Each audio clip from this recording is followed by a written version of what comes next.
बड़े बाबू नमस्कार। बड़े बाबू नमस्कार। पहचाना मुझे? तुम्हारा नाम? मैं रामशरण, अंडमान जेल में था। अक्सर भोजन के समय मैं आपसे मिला करता था। आप ही ने तो मुझे लिखना सिखाया था। अरे हाँ, याद आया। तुम बहुत पहले छूट गए थे। जी। और मैंने तुम्हें कुछ कविताएं दी थी। वो मैंने आपके छोटे भाई तक पहुंचा दी थी। और आपने जो मुझे लेख याद करवाया था वो भी मैंने उन्हें लिखवा दिया था। इस तीर्थ स्थान की यात्रा पर कैसे निकल आए? ठीक कहा आपने, ये तीर्थ यात्रा ही तो है। गांधी जी के आह्वान पर हम असहयोग आंदोलन कर रहे हैं। इसमें सारे मुसलमान भाई भी हमारे साथ हैं, क्योंकि गांधी जी ने कहा है कि हमें खिलाफत आंदोलन में मुसलमानों का साथ देना चाहिए। क्यों? क्योंकि अगर हिंदुओं और मुसलमानों में एकता हो जाए तो एक ही वर्ष के भीतर हमें स्वराज्य मिल जाएगा और आप जल्दी छूट जाएंगे। ऐसा किसने कहा? गांधी जी ने। तुम्हें विश्वास है इस बात का?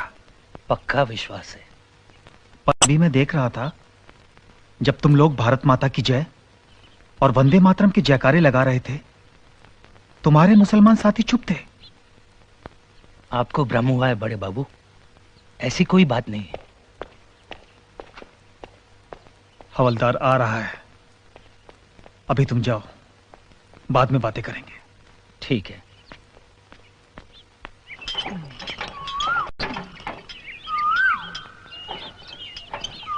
आ जाओ।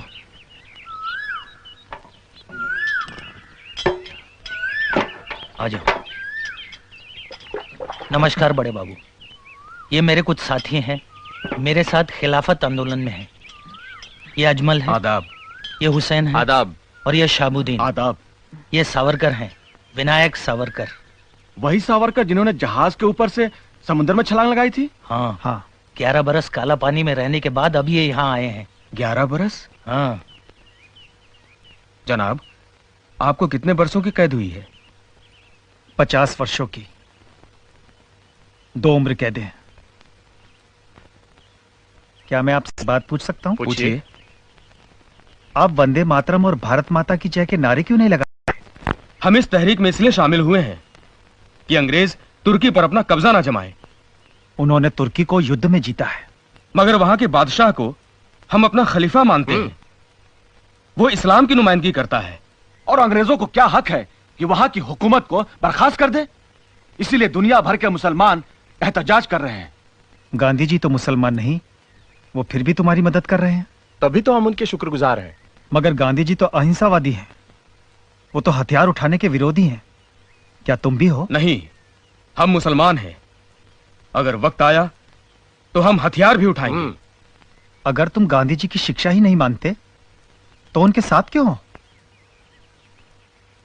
हम गांधी जी के साथ नहीं हैं, गांधी जी हमारे साथ हैं।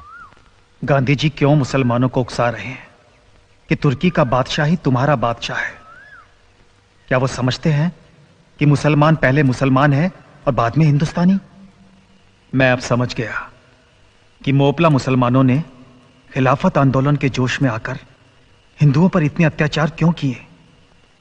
क्यों वहां हजारों हिंदुओं की हत्या कर दी गई, हजारों हिंदुओं को मुसलमान बना दिया गया, सैकड़ों औरतों का शील भंग किया गया, बच्चों को काट दिया गया।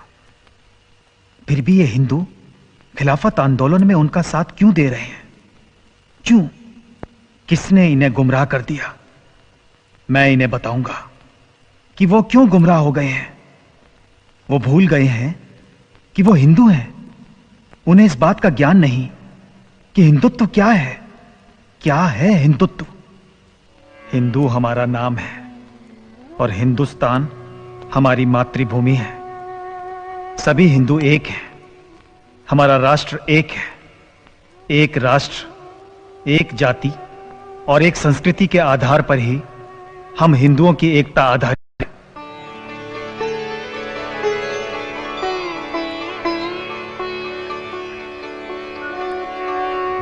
वे सभी व्यक्ति हिंदू हैं जो हिमालय से समुद्र तक इस समग्र देश को अपनी पितृभूमि के रूप में मान्यता देकर वंदना करते हैं, जिसकी धमनियों में उस महान जाति का रक्त प्रवाहित हो रहा है जिसका मूल सर्वप्रथम सप्त सिंधुओं में परिलक्षित होता रहा है और जो विश्व में हिंदू नाम से सुविख्यात है।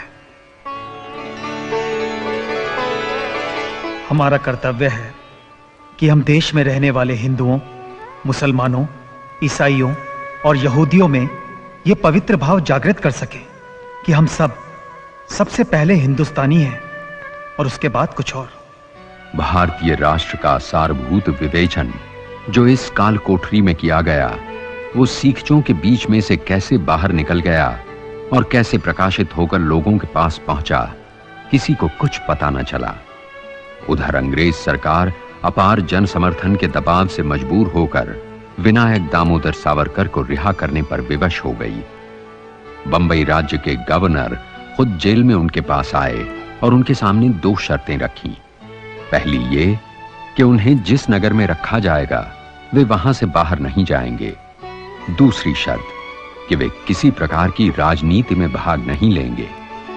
सावरकर जी द्वारा इन शर्तों को मान लेने पर उन्हें रत्नागिरी में स्थानबद्ध कर दिया गया।